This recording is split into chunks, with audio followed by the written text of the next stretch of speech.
Hello and welcome to the Secret Hot Tub podcast brought to you by TRDQ.org, coming to you from the secret hot tub deep beneath the Birmingham Metropole Hotel. I'm Gavin, and the purpose of this show is to speak to folks in and around Transformers, those who've worked professionally on the franchise or maybe just have a vested interest in it. I'm extremely excited to say that joining me between the bubble jets on this first episode is without doubt the greatest Transformers creator of all time, one of my favourite artists, a writer who's penned, to my mind, the best Transformers comics, as well as their own series, someone who's been continually a positive influence on Transformers and comics, all doing this with the best hair in the business. It's Mr. Nick Roche. Nick, how are you? I'm good, but you left one very important label out there, and that is Soap Stealer. And you've got to find it. I was going to ask, is the water okay for you? But I can see you're enjoying it visually. Yeah, you can tell I'm having a good time. We are flying the flag here in Roach Towers with Roach Tower. It's very, very, very lovely to be invited here. I know that may have been a slightly complimentary intro, maybe more than you're comfortable with. I did write a less flowery one, if that made you uncomfortable. If you want to hear that, yeah, let's go take two. Let's go to the one that I will request to be used. Hit me with it, Gavin. Okay. Hello and welcome to the Secret Hot Tub podcast. Nick Roche is here. How's it going, Ugly? Would that go too far the other way? Yeah, a bit, mate. Oh, I mean, I'll get. You know what? By the time I get Pat Lee on the podcast, I'll have nailed the intro stuff. So happy if you got Pat Lee on the podcast. I mean, I don't imagine I'm the only person. We're taking calls tonight. First call in from Simon Furman. Where's my MFing money, Pat Lee? I look, there's a lot of people who have bought Pat Lee products who want their money as well, but not just people who he ripped off. So, yeah, directly. Poor Pat. How about that? I'm going to get that started. Sure. Hashtag poor Pat.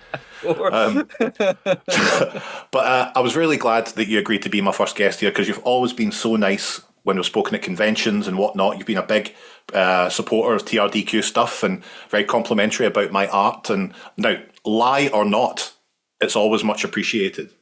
I love everything you do, Gavin. It's genuine. It's like if I could be arsed to have my own podcast, and if I could be bothered to have you on it, I would give you that same warm welcome that you gave me, because I just think you're such a good artist. You're a real inspiration art-wise. Let's pretend this is spontaneous. I discovered when looking for your email address today, because I don't have it. What? The first mention of your name in my emails was to then editor-in-chief of IDW Publishing, Chris Ryle, back in 2008. And I was like, hey, look at this. Look at this fan art of Spotlight Cup, what I wrote and drew. And it was just an amazing, Gav Spence solid gold banger of Cup looking haunted. And I was like, this is some guy called Gav on the hub. Don't know his surname. It's just really good though. So I've been banging the Spence drum for as long as I can. And I just love, I think, I mean this as a compliment, but like the size of your YouTube videos is very, very, It suits me down to the ground. I mean, I can watch a 3-minute video while I'm brewing a cup of tea. So I'm not, because I haven't really delved into like the whole watching content on YouTube, and especially not while I work and stuff. So people like the big boys. You're the big boy now, but you thought like McFeely and Thew. Well, I have watched their stuff. It's because their stuff is so girthy. Yeah, I can't really give my computer time to that, because my computer time has to be. Yeah. Look, this is the first time that anyone's been happy with my length. Yeah. So I appreciate it. No, really, just the fact that you get in and you get out, and if you leave any residue behind, it's negligible, but welcome. Purely unintentional. Yeah, it is, but it is. It's really good. It's humorous, and it's and as I've banged onto you before as well. Like it's got my whole. Oh, well, thank you so much. Yeah. My kids love TRDQ, and my 8-year-old, who is indoctrinated, he loves it because it's got robots, and swearing in it. And my 10-year-old, who dislikes Transformers, she likes it because it's got swearing in it, and because you slag off robots in a friendly way sometimes. Oh. But you are the man who taught my kids the word motherfucker. Oh. Sorry. Yeah, which I'm surprised. Well, sorry. I'm surprised, honestly, that my wife wasn't the one to do it. It was the episode where you were reviewing Taco Tank. Right. And at the very end of it, when the bike is unveiled and it's Repugnus on it, and he says, "Surprise, motherfucker!" And my 8-year-old nearly herniated his entire existence from that is why we do this, you know. I honestly, yeah, and 8 is the perfect age to learn the threat word too. So, Oh, absolutely. Do you know what I love about that part of that video is that I had so many people being like, I knew that was going to be Repugnus. Like, cool, like great. You can't pull one over on Yeah, nice try, but I'm just too clever. Like, okay, great. No, that's good to know though, because like honestly, like I do worry that I think because I don't have kids. I'm like I worry that people are going to be like you shouldn't be doing that. You know, kids will watch this. But anyone I've spoken to has been like, yeah, the kids love it. It's great. It's like cool. Yeah, they do, and it's not. I know you're not doing it for kids, but also I think if we're men of our age, and you're younger than I am, I shouldn't keep dragging you up a bracket. Oh yeah, me, but like significantly, yeah. Yeah, well, it would count to me.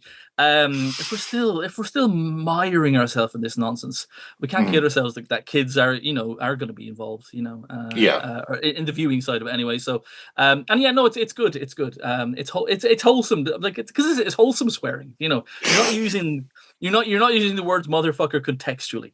No, and I think that's good. Barely even consciously being Scottish, I think that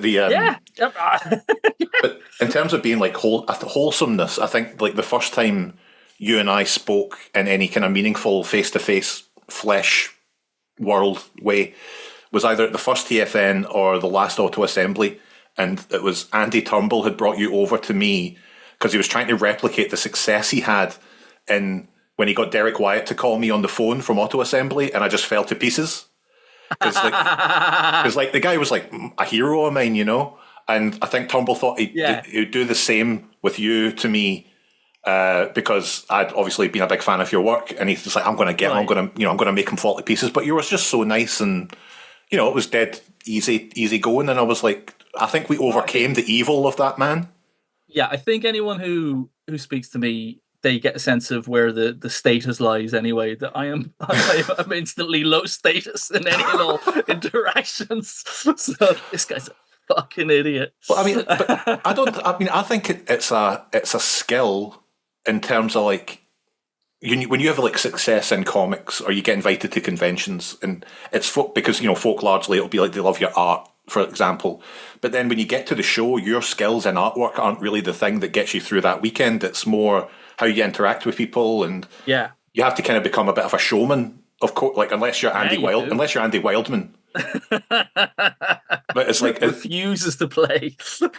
On it like that, it was honestly the funniest. Like going to him at Auto Assembly, I'd never been to a convention, and I was like, "Do you excuse me? Do you would you do me a commission?" And he was like, "Yeah, what do you want?" You're like, I would quite like a ratchet. Have you ever drawn a ratchet before? Haha. And he's like, yeah, I have. I'm like, oh, okay, I'll come back in a little while. Oh fuck. He's not. He doesn't like me.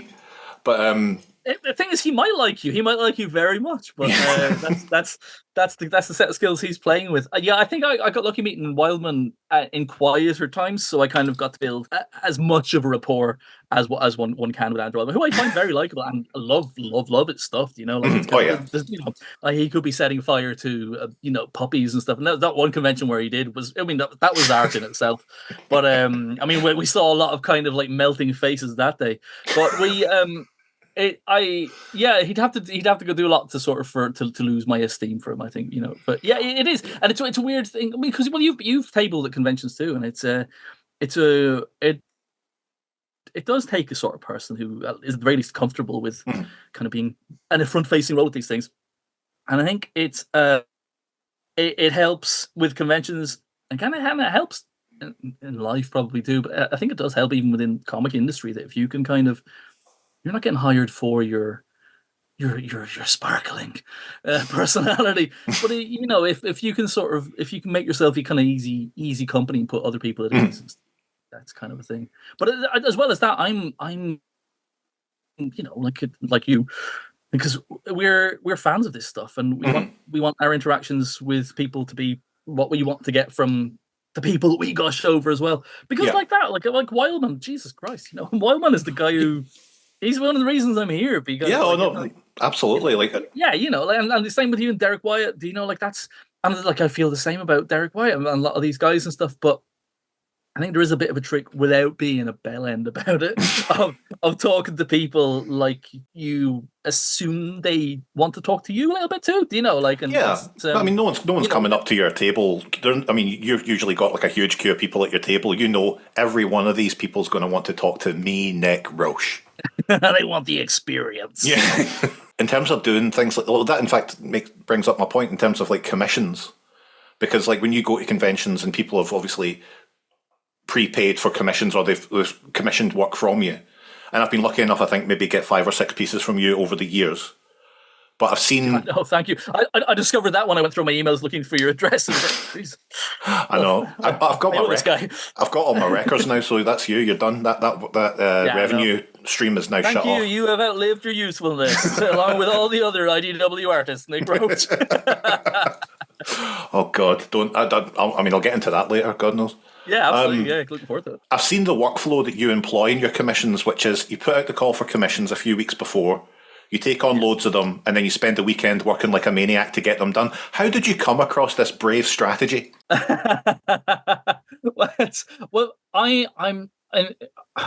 the main thing I kind of hold myself up against is Jack Lawrence spiritually, emotionally, physically, if I can, if he lets me. Mm-hmm. And he's really diligent. He will, if he doesn't finish a commission, he'll mail it out to you. Pretty sure he doesn't even charge for the postage. What? Because he's such a good little Christian Satanist. Well, whichever's the good one these days. And he's just really, really good. And I know I've got such a blind spot for that sort of level of admin. So I kind of try and pre-do as much as I can. Yeah. And at the very least these days, I'm kind of finishing work at the convention, if not taking on new ones. Last year, I managed to do everything in advance because I was playing with a handicap by bringing my family with me. So what were you thinking? Oh, jeez, those maniacs.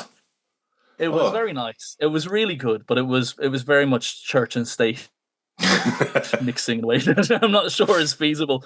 But they loved it as well. And I love that from them. But it's I just want to try and have as much done as I can, and kind of know what I'm getting into as well. But still, I think this is the same with every artist, and I include you in that, Gavin. You've got some. You never have any idea how long it's going to take to finish a piece. No. Just 2 hours on this one, love. Yeah, and that's it. You've just got Scorponok's claw to go. Yeah, and that's it as well. Yeah, and you want to give people what they think they want. You want to give people what they want. You want to make sure that they kind of come back, and this stuff's going to be around forever and stuff. So you're trying to. I find as the Armada generation have come of age and come of cash in the last 3 or 4 years. Yeah. You're getting way more kind of requests for Armada and Energon characters, and they're loads of fun to draw, but they're really greebly, aren't they? Yeah, there's a lot going on there. Yeah, the surface, because you think those toys are so, to use in modern parlance, chonky. The toys are but they're not. They're kind of simple transformations and simple play patterns, but they're so greebly and that's fun to draw. But it's also how much can you kind of judging how much bang for the buck and how far does that buck go? So I would just say no, thank you. I'd turn the money down, Nick. Frankly, I do. There is an extra. There's an extra bit of cash added for the movie designs. Oh yeah, no wonder though. Just out of principle, even not out of how long it takes. I think Casey Collar has the principal price tag, which is $100,000 per movie character. I really like it. He's got the headshots $40, torso $60, $100,000 for any movie character of any stripes, and it's just, you gotta admire the collar. Oh no, and again, I love it. I do wonder a lot about getting art from people like you and from other folk, and I've got quite a lot of original art now. And I think I don't have kids, right? So stop. At least keep boasting, but yes, bring me here to show off, Gav. Well, when I eventually snuff it, though, this is all just going in some skip at the council, Yeah. That's why you're in my head. That's really in the last few weeks for some reason. I don't know. And to the point that my collection I haven't seen in a few years due to various house moves a little while ago, and friend of mine, kindly sort of saying, "Oh, you can store shit in my shed and stuff like that." And at the time, that felt like an absolute dream. It's so lucky and stuff like that. And he's still sort of like, and there's no rush on it, mate. And it's like they've been in his shed longer than they were out of their boxes now, Right. And Okay. I'm seeing, and it's that sort of thing, and it's like maybe I should move them on, like it's kind of because I'm struggling. I've got a Rose's tin full of snooker balls here. Yep, that's it. And I've proven that to you. Now who's bragging? But yeah, it is true where it's maybe the time has come to be selective, I think, isn't it? Yeah, I mean, I go through every week, maybe I'll sit and look at the state of this office and I go, let's just get rid of the fucking lot, man. Let's just get rid of everything. Mm-hmm. Get it all onto eBay, give half of it to Toy-Fu. Yeah. Move out. And yet, right, you are one of the reasons that I am enjoying Transformers so much. And you guys in the Triple Takeover podcast as well kind of came along kind of roughly similar enough time that I was winding down working with IDW because they were winding down Transformers production and other things were coming my way. And it was nice to be like a Transformers fan because I definitely like Transformers in that way less when I'm kind of like working on them. Not like you never fall out of love with them, but and so when you can sort of step back a little bit from how the sausage is being made and you're just able to enjoy people enjoying their stuff. Yeah. And I'm seeing your enthusiasm.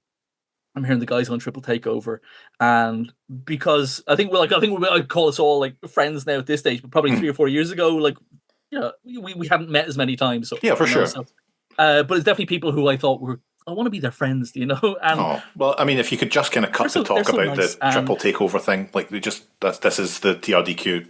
Good. Podcast. Yeah, sorry, yeah. So, shit. Well, listen, when I go on them, on their podcast, I mean, yeah. I will absolutely be banging the hot tub. No, if you could just don't mention me. So as much as no, but my point being, it's nice to be a fan and to be reintroduced to your fandom. I hope I'm sort of I completely agree. Continue, Gavin. No, I completely agree, and it's through people that do you know what I like more than anything. And I do like things like I do listen to Triple Takeover and I watch Theo's videos and McFeely's videos and stuff.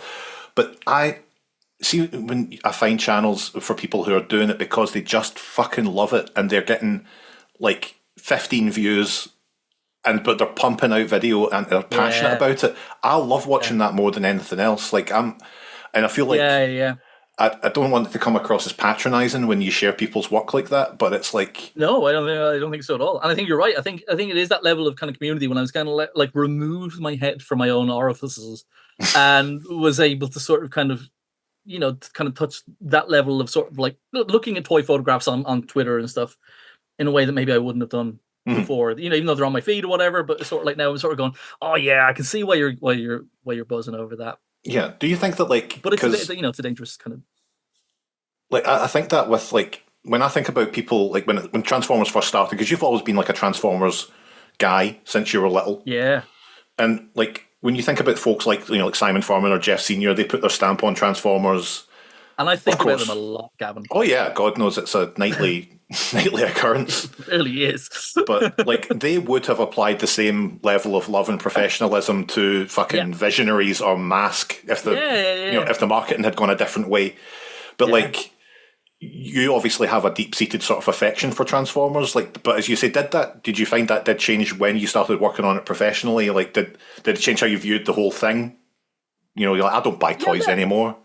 Well, that's just it. I never stopped buying them. I think, because I was always a Transformers guy, I kind of always wanted to be the best at being a Transformers guy. And that, to me, meant at times buying Transformers when they weren't good. And still do. And so kind of wanting to have a bit of everything. And so I never stopped buying them. But I definitely giving tubs of toys to my friend to put in a shed for 8 years. I definitely stopped kind of giving them the time and stuff. And that goes back to what I'm talking about now, about sort of like how much time do any of us have left to enjoy what we have, what we have already, let alone buying the new shiny thing that comes out next week. But it did a little bit in as much as I wouldn't have always necessarily been like. Yeah, I would have been buying every Transformers comic going from IDW, but I wouldn't be reading it, and I can say that because I know that's what everyone else was doing it. For sure. To sort of for plot points. For anything I was writing myself. So you do kind of, it'd be weird if you kind of ended up. That's not right thing to say.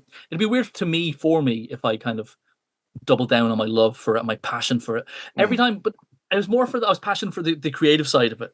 Never would be as strong as it ever was. Yeah, and I think that's kind of how I relate to things anyway, which is not necessarily a good thing. That if I see something and I like something, the reason I like it is because I could see myself as part of that. I was thinking about it recently. Like I remember being taken to see a pantomime when I was like 6 years old, and I got called up on stage to be part of the action, and had to, like, kiss a girl on stage and was brought up from the audience too. I know.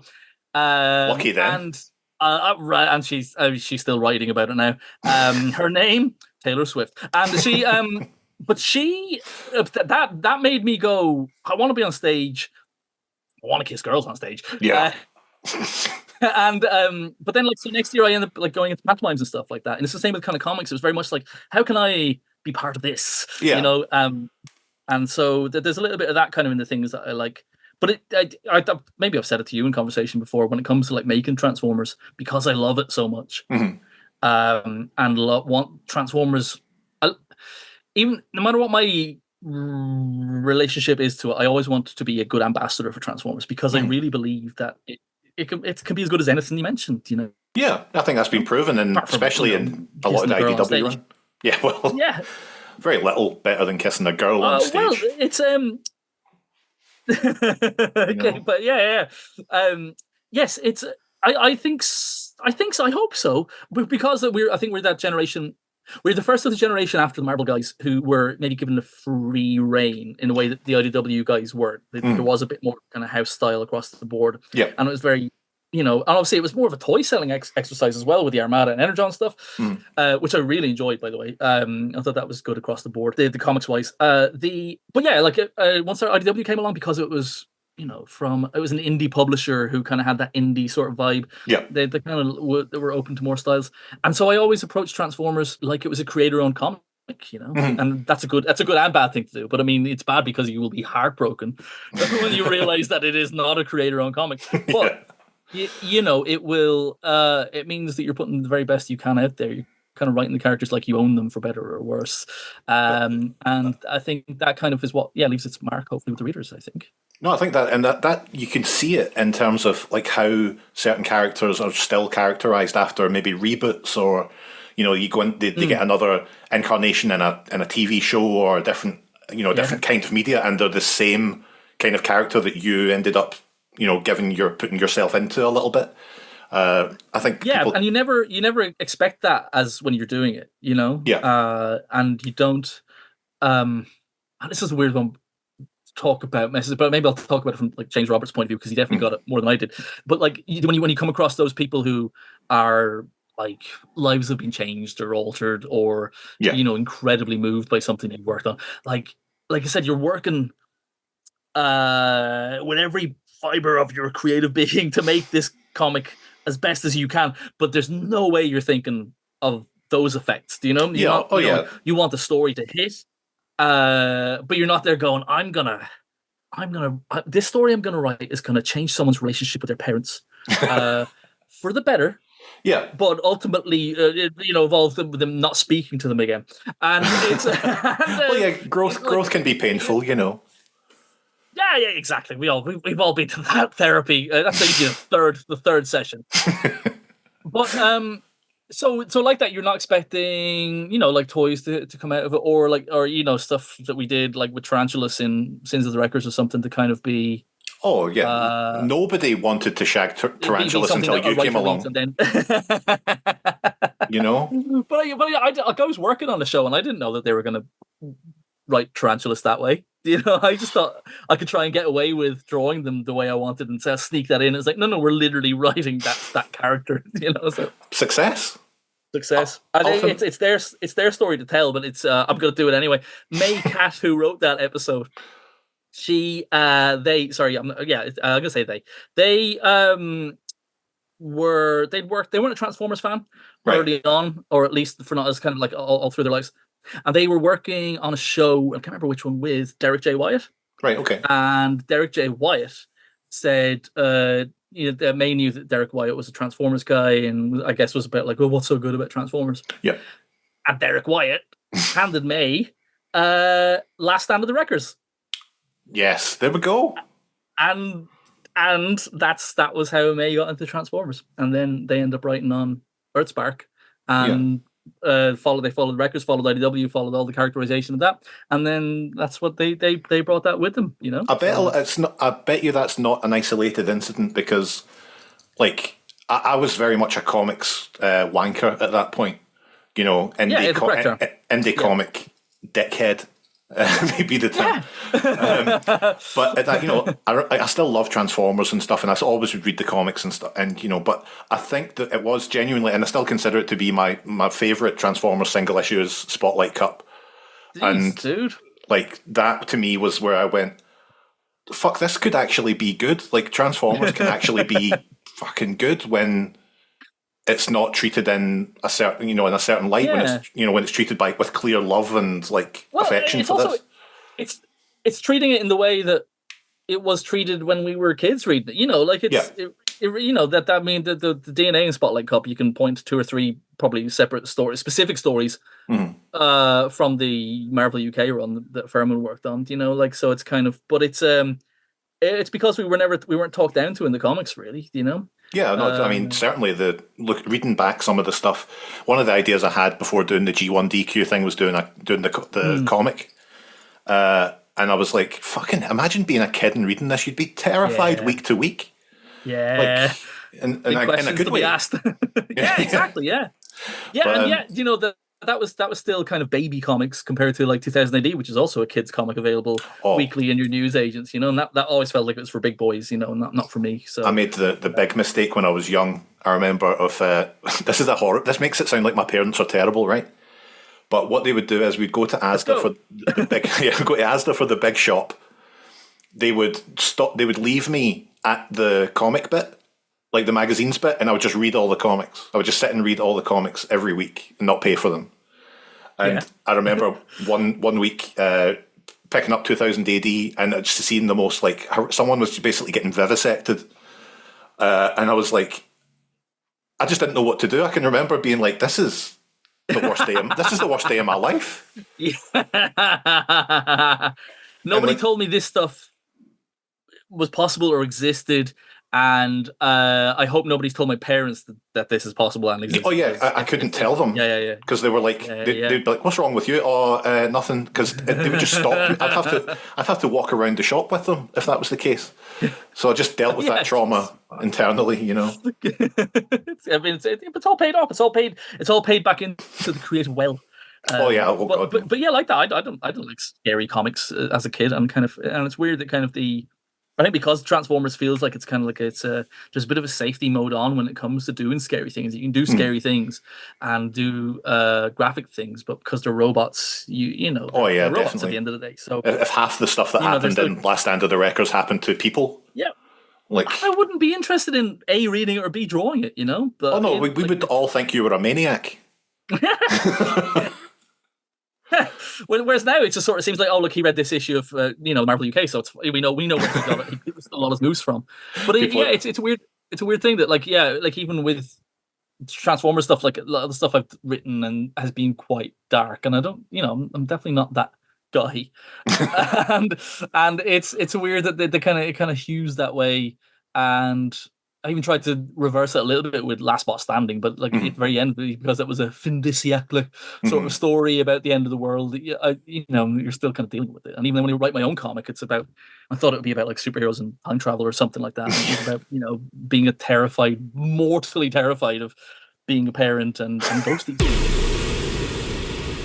Okay, well, I don't know if we'll need 40 minutes or anything. It's just I have a few. I want 40 minutes. I'm having a brilliant time. Okay, but I'll go for as long as within that 40 minutes as you need me to go. Okay. If you want me to fuck off in 10, I'm away in 10. Okay, worry. I'll be like, Nick, please fuck off, man. I've got James coming on in a second. Come on. You fluffed me enough. Yeah, I've got Jeff Senior coming on here. Oh yeah, imagine how chatty he'll be. I mean, it would be a sort of a dream come true, but also in the same way, you're like, that's just That'd be it. He's wonderful. Clearly I don't, but like he doesn't. I remember trying to interview him at Auto Assembly once because it was for the Target 2006 anniversary. And it was very much like, because like, trying to get him behind. What were you thinking of? What music were you listening to? And he's like, he just doesn't care. It's brilliant. But I love that kind of, like, I remember watching a documentary about He-Man, the Filmation He-Man. And like Alan Oppenheimer, the Skeletor voice actor, was like, I'll get you. He's like, what was his name?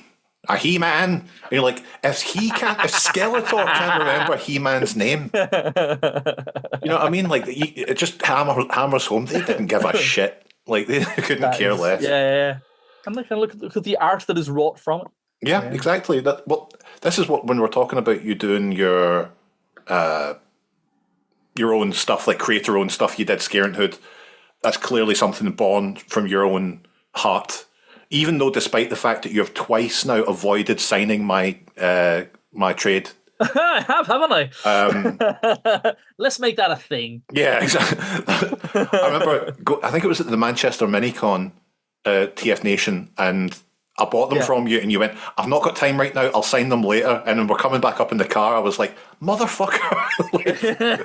And then took them to TF Nation the following August. Yeah, you did. You remember the pack-a-book. Among all the other things that you're bringing down, all the other assisting you're doing for other people, and helping out with like Toifu, and bringing your own stuff, and making sure the general TM UK people are represented and stuff. And, and you've got your own stuff going on, and but I'll remember to pack that book because I think I'll catch Nick and he'll sign that for me. And he absolutely emphatically did not sign that for you. No. If anything, went out of his way to avoid signing it. That is a feature, not a flaw. But do you? I mean, obviously, you had that story rattling around in your head for a while, and then you see it out in the world, and there's a sense of obvious ownership versus something that's perhaps, say, owned by a massive, horrible corporation. It must feel good. Well, you say that, but it is 50% owned by IDW, so. Well, obviously, Scarent Hood's a scarier comic, but is it a scarier proposition to be putting something so clearly, like, of yourself out there? Yeah. Laying yourself bare. It's true. Yeah, it's true. It's like, because for all the heart and soul that you put into Transformers, and you want to be the goodest at doing the Transformers. Mm-hmm. At the same time, the people's interest in those robots are doing a lot of the heavy lifting there. And so it was daunting because it just felt like it was out of my comfort zone anyway, just by having something that was kind of all me, bar Chris O'Halloran on colors and stuff, mm-hmm. and the letterer Sean Lee, obviously, but like it's my idea, my story, and it is, and it's because it really wasn't what I thought I would do as a comic. It really wasn't. It's just like drawing people that kind of look like me and my group of friends, and not based on them, but just essentially the same kind of demographic, the same kind of economic bracket, and it's like the same, it's set in a place that I've lived in, and so it's a weird thing that it's that it isn't, you're not kind of not hiding behind, but I suppose are shielded in some ways behind a more fantastical kind of look. Like there's no lasers in it. Do you think the story could benefit from lasers? Yeah, I think we would have sold more if there was a few lasers in it. But even that, I kind of thought that, like, I thought it was being clever of sort of going, well, it wasn't clever. I mean, because I thought, but there's no giant robot books really apart from Transformers and stuff. I need to do something heartfelt and kind of indie, mm-hmm. and look, it was genuine. It was a story I wanted to tell. But a lot of people did go, would you not think of bringing your audience with you? And it's like, it's fine. I don't need fuck them. Fuck them. And but then also, then within the few years after that, like things like Homesick Pilots and there's loads of kind of like mecha based, like Giga, and there's loads of kind of these really artful and arty kind of giant robot, really good, and it's like, and they're sustainable and big, get option into TV and films, and it's like, I could have just thought a bit harder about it. You wouldn't have been happy. You'd have been rich beyond your wildest dreams, but you wouldn't have been happy. Fuck. But do you not think that, like, when you said you didn't, it's not the comic you thought you'd make? I think a lot of the times the best creative stuff comes from when you surprise yourself. No, with I that, do agree. I do agree. you know. And it's like the thing is like there's things percolating with other stuff at the moment, stories and kind of pitches or whatever. And by percolating, I mean like nowhere near coming out to fruition. But none of them, like Scare Into It, none of them are, what you'd expect from the Sins of the Wreckers guy. From the twisted mind of Nick Roche. Yeah, casting a wry eye on. Yeah, it's not that. They all seem to be quite, kind of coming from a different place, And honestly, the only drawback, I love writing that sort of stuff. I think the only drawback is the drawing of it. Mm-hmm. In some ways, it's like I still love drawing it, but sometimes you would like to have something a bit more outlandish to kind of draw in it, something to make it a bit more kind of kind of comic booky and stuff, I guess if it's a lot of figure out ways like that. Keeping it interesting visually when you've got like a lot of dialogue. Yeah, a little bit. Yeah, but I mean, you did it. Yeah, so a lot of dialogue. I did it. I'm super proud of it as well. Like I can't get it out of my head and want to do more. And God, there's been so many false starts on the doing more side of it, but it can't go on much longer. There has to be an answer soon as to what is happening with Scare Into It. Well, that was what I was going to ask. The usual is there going to be more adventures in? Well, actually, any of the fans of Flynn O'Cormac, Jenny Sinead, they should keep their eyes posted. Yeah, there will be. I think there will be. But I'm not sure it's going to be with IDW. And so it's whether it's where and how it's going to end up. You heard it here first, folks, on the Secret Hot Tub podcast. But like when you, but it's not from wanting trying. But I just sometimes just relationships with publishers just come to an end, don't they? So we're just trying to figure those things out at the moment. Well, this is it. I mean, I got that one Last Bot Standing cover. Yeah, you did. And then, after my kid's favorite, by the way, genuinely my kid's favorite cover of the 158 covers they did. A second only to Thundercats issue 1 in the amount of variant covers that series, but it is my kid's favorite because you're a crowd pleaser, Gav, with your That's artwork. True. Your stuff is true, and your conversation less so, but your artwork people like. That's nice of you to say. It's nice of you to say at least. But it is nice. I really, there's a little part of me sort of going, when the kids are sort of like, oh, that's my favorite, and I was like, that's it. Really good. He's good, isn't he? It would not have happened, I'm sure, without your subtle influence. So I appreciate that. But similarly, like I looked up like the work you'd done for like when talking about other publishers, like working for Marvel. Like obviously, like me, growing, you probably hate the thought of being like me in any way, but like me, probably grew up. No, the older I get, the more I want to be like you. To be honest, I think you've got a lot figured out. You think you're kind of you kind of project this sort of level of this he's medically an idiot.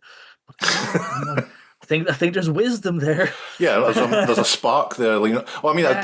He's a man comfortable enough in his own skin at the age of 41 to be drinking from a Earthspark bottle. Yeah, and I'm at 44. I'm very jealous of your Earthspark bottle. Jeez, 44, I know. I hate it. But, still 3 years behind James Roberts. So that's... Do you find yourself doing age maths when you watch, like, old TV now? Like, I like to watch old Top of the Pops. Yeah. And you're going... I'm older than Rod Stewart now in night, and I should never be older than Rod Stewart, even if it is from 1983 or it's that sort of thing. Like when you realize what that like Furman would have been younger than I am now when he was doing Infiltration. Did you know? Yeah, so, that's odd, isn't it? Aye, but I mean, I think I tend to do it a lot for some reason. I think it's since I got a dog. I do. When I see an animal in a film, I go, that animal's long dead. That guy's so dead. Yeah. There's no ambiguity there. Like the dog from Independence Day that doesn't get killed, long dead. The greatest canine co-actor of all time, the one from Gremlins, I think. He's an amazing. Like fuck, that guy is so freaking. He was stuffed by the time the sequel came out. A skeleton. a corpse. There's no two ways about it. Yeah. But like when you see the Marvel stuff you did, like I went onto the Marvel site, right, and I was like, what's Nick done for Marvel? I know he's done a few things, a lot more than I thought, because I looked at all the stuff there. I was like, oh, that's quite a bit, and I was like, I wonder, like, it did my heart good to see it. Two, I was like, I wonder, like, if you could do anything with Marvel, let's say you were like, they committed to it. They were like, we're going to give this the 90s style treatment. We're going to get holofoil cover, triple gatefold, first issue, comes in a bag, 12 Fleer trading cards, animated TV spot, the works. So like what would Nick Roche want to work on? I bet, for Marvel, I bet you know the answer to that. Oh, probably. I would immediately. Well, I mean, it wouldn't sell any. It wouldn't recoup its costs on the holofoil cover. But I'd be sort of like, listen, CB Cebulski, let's do. It's time. It's Death's Head time. It's time for Death's Head. I thought it would either be Death's Head or Machine Man. I did a Machine Man. That's it. When I saw it, I was like, shit, I would love that. Exactly. I did a Death's Head as well. I was like, I would love a book like that. I'd love you on an ongoing Machine Man. That'd be incredible. Yeah, but I like Machine Man. I like the idea of Machine Man. I don't, but I never kind of grew like a love from it, because the reprints that were in the Marvel UK stuff or whatever, the Marvel Transformers Marvel UK, when they reprinted the Machine Man, I only read those kind of after the fact. I missed the first batch of reprints. Right. Okay. And I kind of I was the right kind of age to probably enjoy it more when it kind of came back towards the end of the run, but because it was so fragmented, I kind of didn't manage to bite into it. Whereas now, obviously, I can look at it and just go, "Ooh, that's nice." Yeah, that Barry Windsor Smith thing. But it's That said, I think would appeal to the sensibilities and stuff. I always think that said should be like an inverse, amoral, kind of cash hungry version of Doctor Who, basically, kind of. With he's got a companion, he time travels, and he's arriving at his next gig and stuff, but kind of with that lightness of touch and that sort of kind of like make it accessible to everyone, because what a lot of people forget is that he's really funny, or can be, You should go for it, man. Do you know what we'll do? We'll get them on the call. Hold on. I'm going to Stan. Stan. He's not picking up. Stan. Oh, poor Stan. It would be great. Do you know what? At the moment, I'm currently 9-10 chapters into a mini shared run on X-Men Unlimited, which is available on the Marvel Unlimited app, and it's a lot of fun, especially at the moment, because with like X-Men 97 out, there's a bit of that 90s X-Men kind of nostalgia going, and rightfully so, because it's good X-Men. The stuff we're doing at the moment is it's got that little 90s sweet spot. It's got like a lot of X-Force characters. It's got Shatterstar, Richter, Warpath, Thunderbird, and there are a load of mutants have been kidnapped from a Native American reservation, and they've kind of like build this kind of ragtag team to kind of go and chase them. And the externals are involved, like Gideon and all those like Rob Liefeld dickheads that he created. It's mad to think that, because seeing things like that, because that's right up my street when it comes to the X books. It's like 90s. As many pockets as you can. I'm 100%. I'm a little disappointed that the characters are the same, but unfortunately the outfits are a little bit more streamlined and but it's that there's something, because X-Men continuity can often be just impenetrable. And like I've worked on stuff that I haven't. It wouldn't be my first choice to read necessarily. This is an absolute banger from start to finish. Philip Sevey is on. He's doing more parts than I am, but I get to start it and end it. Philip's just a consummate comicist. His stuff just looks amazing. But it's Steve Orlando and Steve Fox are co-writing it, and it's just really readable. And I know that sounds like that should be bare minimum, but it's not. I read through the Onslaught saga just recently. Yeah, I mean the Onslaught slog. Okay, thanks very much. I just mean it's a slog. Is what I'm saying. I'm not dissing you, but but like that, if you've done your homework, it rewards you and stuff like that. But you shouldn't have to do that much homework, So no, I would recommend people who enjoy my stuff, but I would more so just people who like a taste of kind of just really good superhero comics, where there's kind of the characters have a good goal and good intentions, and they're doing good and superhero stuff. And it's called Externals. It's currently running on Marvel Unlimited. And I recently did an issue that like set in like a weird kind of reboot kind of cyberpunk world where they just gave me an excuse to redesign some X-Men as robots as mecha. And it's literally just because we've got Nick involved. Let's just get him to do some pages of that. So and that's wild that you're doing stuff for Marvel and they're like, what do you want to draw? Yeah, I mean, that's a good problem to have. Yeah. It's really lovely. It's really lovely, and it's been it's just come at a really good time. It's between stints on Earthspark, and they're kind of they wait for my schedule to become free. Like it's a ridiculously privileged place to be. It's nice to see you finally checking your privilege. After all this time, isn't it? And you've got it recorded as well, so you can that's anytime you're flagging as a human. Yeah. This is when Roche acknowledged his position in the world. Yeah. Do you think that when Marvel makes toys out of the X-Men mecha designs, you won't get comps of those toys either? I 100% tale as old as time. I've been conditioned into knowing for a fact that I will not get copies of those toys, and that's the way it is. That's just the way it is. That's the dream, though, isn't it? That's what you think as a worm like me, who can only dream of what it's like to work on these things. But I kind of resent my socialist upbringing, kind of kicking in and going, hang on a second there. Wait a second, where's my fucking third party Grimlock? Yeah, well, having said that, I was given a third. All the third party people are far more generous. Well, this is it. That's how you stay rich, isn't it? By keeping your money. But it's at one stage there was it was said in the Earthspark Discord chat, with the animation team.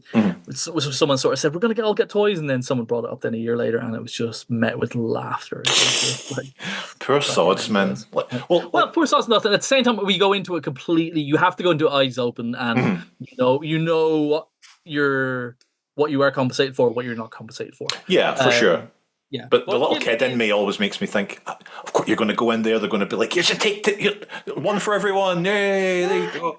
But also because you know how much it doesn't cost to do that as well. Like it's kind of you're not there going like, oh, I deserve one, but you're sort of going, it's a bit off that for a comic book with Transformers, for example, for a comic book that does not and never has had like royalties. Yeah, and you see that like you've done free research and development on the page for them. And that's up to you. You don't have to redesign them, but there's that weird sense of pride going on of like, well, Alex designed his ones, I'm going to design my ones and stuff. And you're leaving like an indelible mark on things that you love. If I didn't redesign the More Meets the Eye cast, if I didn't do those designs, I don't think I wouldn't have gotten the Earthspark job. So I think it was kind of those designs and the fact that they were they came from like a character design approach as opposed to going kibble crazy and kind of like making sure, and I get that. Like as a Transformers fan, I want these things to transform. Like I do get that, but initially when I thought I was going to be drawing more than one issue, and it was my choice not to draw. I was just getting a bit fatigued with robots. I was like, I think I might be done. I think it was the first time I decided I might be done. But I think with a bit of distance, you can sort of see that those initial character designs for More Than Meets the Eye were. They got the fan art was kind of, I guess, speaks for itself, I suppose. And that's do you think now that after doing obviously being involved in things like character design for Earthspark, like what's the deal with that? Do you think you're hot shit now or something? Yep, I think I am warm feces on a pavement, and it's fresh as well. Oh, that's the worst. You can see that winking dog. And when I say winking, we know what end. It's summer as well. So not only can you see it, you're getting you can pretty much taste it. Well, that's Nick Roche. You've just shown again. You can draw nice stuff, but you can also weave a magical picture with words. Did I not transport? Just I can smell it. And your listener. Yeah. My one listener. That's me. It's my kid. Well, this guy's horrible. He's exactly like he is. So like if I like so looking at the Earthspark mug or cup or bottle that I'm looking at. So like can you talk me through the process? Well, first of all, they've got like a 3D rendering of a cylinder, Yep. and they provide me with that. And then they say, Right. if you were to draw some robots on this cup, How would you go about doing that? why did you go with the standard sort of bottle design? That's what I want to know.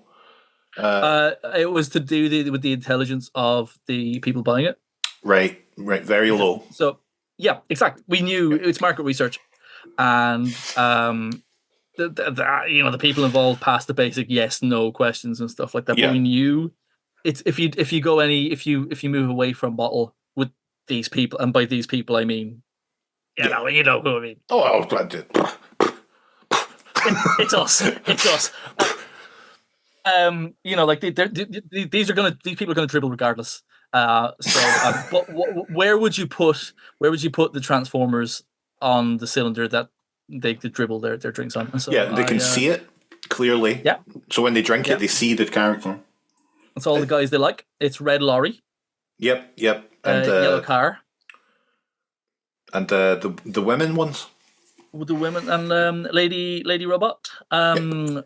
Lady robot. So and I think there's up to 3 lady robots now, and I think that just shows that we are living in the 90s, and we've really come. It's come a long way. I think, and it's the better for it.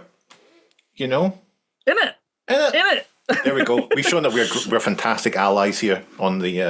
And the people and I'm glad that it was your show I decided to talk about my Earthspark process with and stuff. So. So like which characters can you say which characters you specifically designed? I didn't design Prime. He was done before I came on board. Right. I guess they had to because the story I was told, I think, is that they were using my stuff as for a mood board. Basically. Right. Okay. And then they were like, "Why don't we just get the guy?" Mm-hmm. So Twitch was already designed, which I'm gutted about. Not because she couldn't be improved on, because she's perfect. But I wish I could say she's fine. She's really, really cool. I love Twitch. And then after that, it's kind of most of them, really. Yeah. Weirdly, oh god, I'm not going to forget a name. So Swindle and Hardtop were designed already. They were like early designs. I think they were probably been designed by Angelo Villar. And by design as well, I have to completely stress that I mean like the 2D drawings thereof. Do you know, like there's still people who kind of come and they'll have to sort of like build them and render them and make sure that they can move in 3D and and there's even little things that you kind of miss out as a Transformers designer that you kind of don't think of for animation, like just stuff like clearing their shoulders, like for example, Seeker's shoulder pylons. We're used to them just being there, but if you're designing the character from scratch for animation, that you're not going to have something that's going to obscure most of the character's face. But so I did Thrash. I did Megatron. I did Tarantulas. I did Soundwave, Shockwave, Starscream, the Seekers. I didn't do Jawbreaker. It's probably quicker to say the ones I didn't do. So I didn't do Jawbreaker. Yeah, that would have saved time. Thanks. Yeah, I think it genuinely could, to be honest. So I didn't do Jawbreaker, and that's maybe kind of it. I didn't think it was that many. I didn't do Nightshade. I did a pass that was approved of Nightshade, and then they changed plans in the script for how they were going to look. Right. Because originally, so they're an owl now, but like a statue of an owl, like this really stylized owl. That's their alt mode. And it was originally supposed to be a gargoyle. Right. So there was going to be 2 bipedal kind of alt modes, basically, so kind of from monster to robot to kind of humanoid figure. And so that was going to be a whole trick. But also a new art director came on, Ciro Neely, who's like an insane. He worked on Rise of the Ninja Turtles and the Nickelodeon and the 2012 version as well.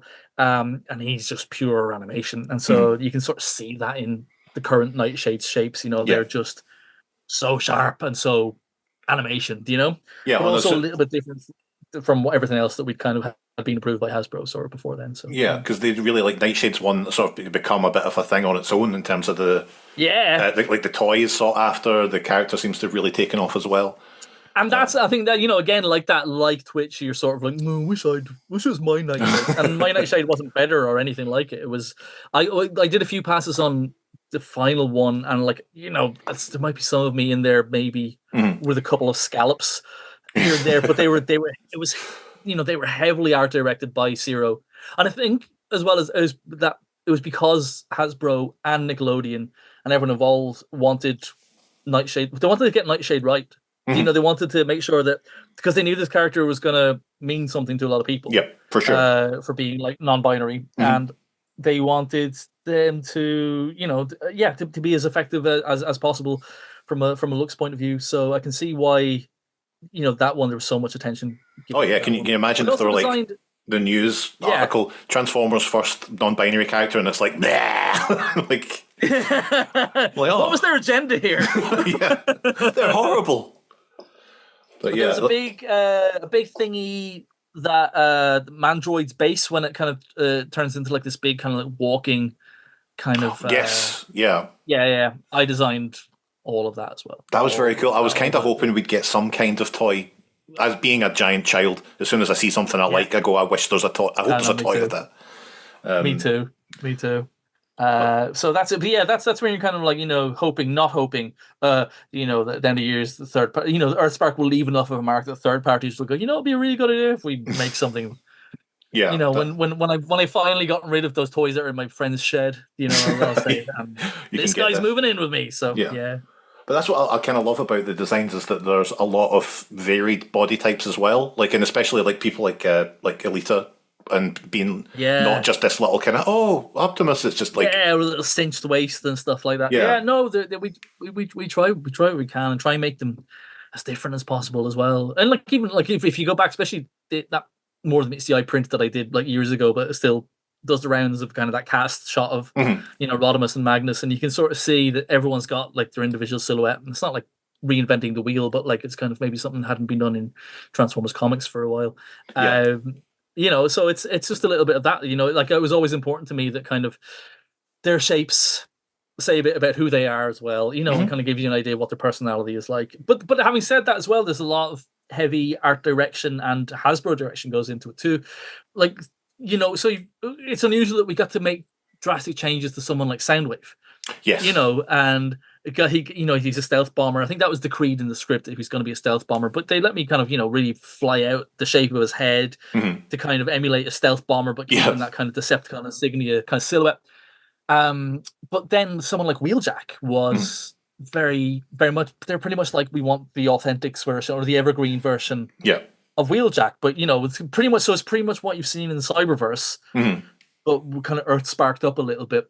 Bumblebee 2 kind of has to be Bumblebee, Yeah. So it's you kind of can't tell when they're going to let you kind of off the leash a little bit, and which ones they're kind of pickier about. So I think that's obviously Soundwave is a character that you're like, look, he can't be a cassette deck. He can't be. No. Like, so you can have that sort of thing nowadays. My wife, she wasn't happy about that, I tell you that much. Yeah, we got her letters. That's that's I can only apologise. She's really very passionate. ruined the sleepover, the Earthspark sleepover that we very passionate but rude. But even like that, yes, yeah, I know that's why we like her. But like that, with Soundwave, even that, like they kind of they never pushed back on trying to force feed a boxy robot shape into a flying triangle, and kind of, so it's it's an interesting, but it's I've been so lucky with it because I love animation, but I wasn't trained in animation, and I'm kind of jammy, kind of to be the one to get. I don't know if it's jammy. I think because you bring, not to say anything in regards to the designers that work on the show, etc., but having someone like you brings a certain level of, I guess, authenticity to these are designed by a guy who really fucking gets it. I guess, but it's weird. But when you see stuff like Zero working on Nightshade and like Angelo Villar, who's not a Transformers guy, capital T, capital G. But like, like that's his, his Prime looks great, like his Swindle is great, Twitch is amazing. Like Yeah. sometimes it's not always a good thing to be slavish or have someone really in the soup to it. But from my point of view, I'm getting like a free like animation course. Do you know, like it's a character design course. I'm getting all this feedback from like these industry geniuses. Yeah. And they're so generous with their time, and they're just so good to me and so supportive. And so I think, like, even from point of view, like, if because we've been working on it like for 3 years on off now, and there's times where you run up with stuff where, like, one of the kids are sick or I'm sick, and with comics that's very much like you got to grind through it, because your pages, you're being paid per page and you got to get it done. And this is very much like, oh, please take care of yourself, take as long as you need and stuff like that, because an animation will, everyone who works in animation will tell you it is a grind and stuff, but like, and it is, but it can be more of a humane grind where they're at least planning a bit further ahead than monthly comic books, Yeah, I suppose, you've got like obviously they'll have deadlines, etc., but not in the same sort of way as a monthly comic must have 20x pages done by. They don't seem to, exactly. Yeah, it's weird. They just seem to kind of, they talking about like that sort of kind of grind and schedules. Like, I'm always impressed with 2000 AD, just how well in advance they are. Like, I got asked, I couldn't say yes to it, unfortunately, just because of schedules and stuff. But they asked me to do like a 5-parter on a character of 2000 AD. It isn't Dread or Rogue Trooper or anything like it, but it's something I would have liked to have done. It's with a writer I would have liked to work with.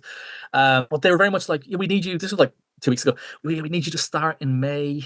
And, we'd expect all 50 pages done by maybe the end of September. And it was just like, like, that's a dream. That's a fucking dream. That's because it's a weekly comic, and they have to know where all the moving parts, and they have to make allow for. I only learned from a podcast I listened to last week that they didn't miss any time during COVID at all, because 2000 AD is all subscription based. Not all subscription based, but its main customer base is subscription. They were one of the few publications and comic companies that didn't go pencils down during COVID, and they didn't miss a single week of production. That's wild, isn't it? I mean, good for them in a way. Yeah, good for them. Good for it. There was an outlet for some artists and creatives to be able to have that little kind of, if you were on the 1000 AD series at the time, you were looked after. So it's kind of nice to know that was the case. Man. Sorry, I don't know why we got into that. Sorry. Oh, but it's nice. It does me good to hear even people like you, who I look up to from an artistic standpoint. You've got you're still learning. You're still appreciative of the business you're in. Jesus, I really am. I think it was 10 years ago. I think I would have. So on the X-Men thing we're doing at the moment. So Philip CV, and he's just a proper superhero comic artist. You know what I mean? He just makes it look effortless. But we trade like pages like every 2 weeks, whatever. So we'll see, and his artwork comes in, and I know for a fact that 10 or 15 years ago I would have snookered myself by now looking at his stuff, right? And I would have been just like, what am I doing here? And the same with getting feedback, the really gentle, supportive feedback that I'm getting at Earthspark. It would have been like, oh, that means I'm not good for this. That means that I'm not the right guy, and I should probably find a way to sabotage this. But I'm lucky enough, and maybe it's an age thing that everyone kind of gets this way, but you can sort of just go, you can enjoy people being good at things, and use that as fuel, and not in a competitive, in a bad way, but to sort of go, oh, that's achievable, is it? That's doable, is it? Okay, all right. Well, that's what I'm going to keep in mind next time I go back to the drawing board. Yeah. And it's but like but even like that, I think the stuff you're putting out now, man, as well on Blue Sky, is just because you draw like someone who is always enjoying what he draws, and that might not be the case, but it really looks like it. Oh no, like I would never draw anything unless it's for fun, basically. So but that's inspirational though. Yeah, and you sort of see this, and your choices of colors have always been like really, really good, because you're such a mark for the Seacons and stuff, So that's true. You're always gonna have those sort of kind of coral colors in there and stuff. But like, it's a real joy. So like, genuinely seeing the stuff that you put out there, like you dropped my jaw multiple times, like Oh, thank you, man. And it makes sense why you're not on Twitter anymore, and I'm glad for you that you're not. They don't deserve your artwork, but that's true. I recommend anyone who isn't following Gav on Blue Sky to join the 15 to 20 people who see my art on Blue Sky. That's a hit retweet, right? Is that when you get 12 people sort of sharing that, it's a heady day on Blue Sky. I've made it. I'm going to be this. Yeah. Right, we're coming up to the end of the show. I want to thank you for being on the show, but I have one question. Yeah. It's a fan favourite section of the show. It's called What TF, where I worry about accusations of plagiarism in the name. And I ask my guest, what's your favourite Transformer? It can be a toy, a character, whatever you like. As a listener to the show, you can do nothing about it. It's whatever Nick wants. So Imagine that. And you're still listening now. You're kind of hoping I'm going to say something, guys. Aren't you? You're hoping I'm going to say one thing, but again, you've got no influence over it. And what I'm going to say is exactly what you think I'm going to say. And my favorite Transformer is Hot Rod. And I wish I'd grown. I wish I'd grown as a person enough to say. No, fuck it, man. Hot Rod's brilliant. No. Hot Rod's fucking brilliant. You see that bit in the film where he's like, yeah, I did, man. I did. What a thing what a toy. The G1 Hot Rod, just place it under your hand. It fits so well under your palm. Just literally remember driving him along shelves in supermarkets. I recently, my Hot Rod origin story, and the reason why I love Hot Rod is because he was my first Transformer.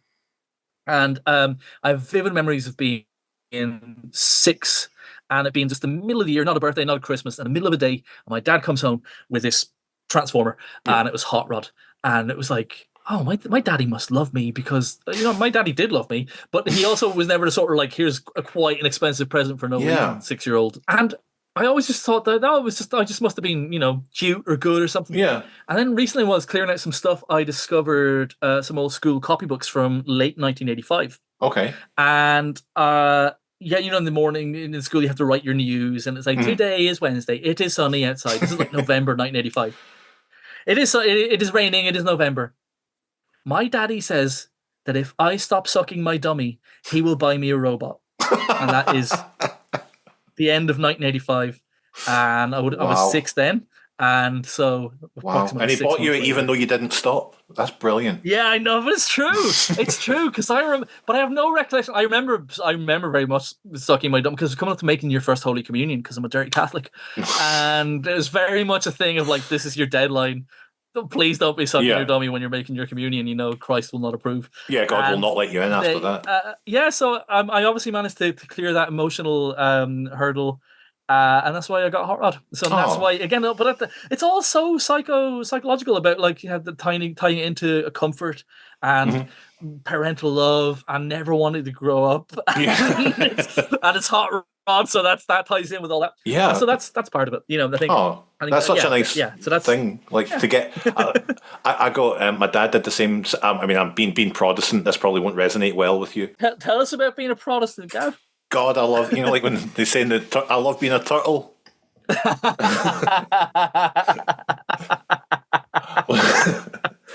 want that T-shirt so bad. I love being a Protestant.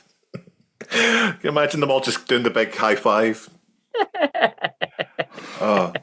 But being a Protestant, I didn't have my first communion or anything. So, but when my dad came home one day, just unannounced, and he'd bought me hose head, and that's why it's one of my favourite toys. Like, there's nothing tied to the Protestant faith there. I want to just say thank you to you, Nick Roche, for coming on to the Secret Hot Tub podcast for the first episode. To do so.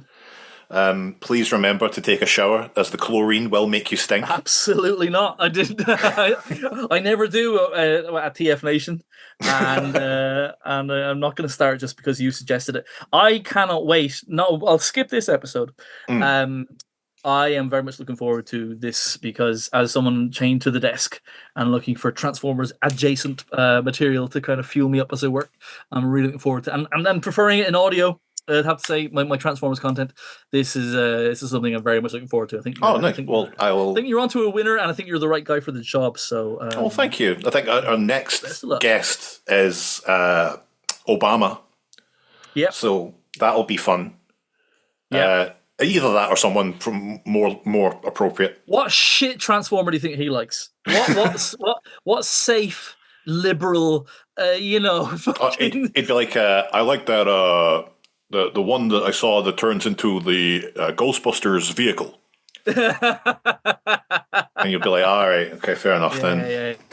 Fair enough then. Yeah, Obama's a fucking casual, isn't he? He definitely is. Like, Yeah, I bet. You know what? I bet he has the Stranger Things one. Transformer. Oh, I bet he's got the Stranger Things on. Not that there's anything wrong with it, but No. A big fan. Coming up on a has he TRDQ read soon. the fucking mangas? Does he know who Bam Megami is? No. His he's had people to do it for him and make him look. Yeah. They do a précis of the Transformers mangas for him. They do like a little. Here's, sir, here's what's happened. And it's important you get this right. Yeah. Now, mention the lucky draw, and the inclusion of the lucky draw characters. That's important. Everyone's gonna. This is what's going to win you this election. Yeah, this is the real, and I'm glad we're finishing on some real niche Transformers content as well. Yeah, I mean, that's not going to make it in, probably. Most of this won't make it in. I hope not. Well, but thank you so much, Nick. And is there anywhere anything you want to plug? I really think people who would enjoy the X-Men thing. I don't always work on Marvel would you stuff. Stop talking about it. Let me tell you about the X-Men. Okay. I don't always work on Marvel stuff that I'm like, hey, you guys are going to love, Millie the model. Mm-hmm. But X-Men, it's X-Men Unlimited on the Unlimited app. It's a proper saga, proper comic booky stuff. It's good. Would really appreciate if people who tolerate me and haven't done so yet would pick up Scarenthood about my book about some ghost hunting parents that kind of go hunting, do paranormal investigations not while they're on the school run. And it's very sweary, it's very funny. It's kind of as if the Goonies were kind of grown up with mortgages, or it's kind of, it's got a Shaun of the Dead sort of gang vibe. And I'm very, very proud of that. And then, keep the Earth Spark Love alive, I guess, where I'm currently working on season 2 of that. I'm working on the last few episodes. I'll be back working on the last few episodes of that in a few weeks' time. Nice. So, what can you tell us anything about it at all? I'm not looking for an exclusive or anything. But I'm trying to think. Kind of. I think the thing that was leaked out there is because it was on some packaging is the design for Prowl. Yes. So Prowl is in season 2, and he's as much as I could make him look like my Prowl from the comics as I could, kind of facially. Good. So he's handsome and sly looking. Doesn't necessarily mean he will be in the comic sly, or in the series, but he's there. And I think that's pretty much it. And just be nice to each other. It's Transformers fans, man. I know. You know what? They really aren't the worst. And enjoy the 40th anniversary, you guys. And try not to leave any of you lucky to be blessed with children. Try not to leave a horrendous amount of plastic shit for them to clean up afterwards and stuff. We need to start thinking about that now, guys. God, what a sobering thought to end the show on. Yeah, mortality and morality. Yeah, the Nick Roche twofer. Right, well, I will see you bright and early tomorrow morning. Yeah, catch you at breakfast, buddy. And thank you. I don't have a sign-off for this podcast, which is a bit of a lazy thing on my side. It is, isn't it? Yeah. I'm assuming you're going to... I mean, I can only think of really bold ones. Something about the soap. It's got to be something about the soap, isn't it? Or don't forget to towel off. Yeah. Don't check for Verucas. See you next time. Remember, water is basically a genital bridge, and we'll see you. You might be pregnant. Catch you later. There we go. I think that's nailed. You might be pregnant. We'll see you next time on the Secret Hot Tub Podcast.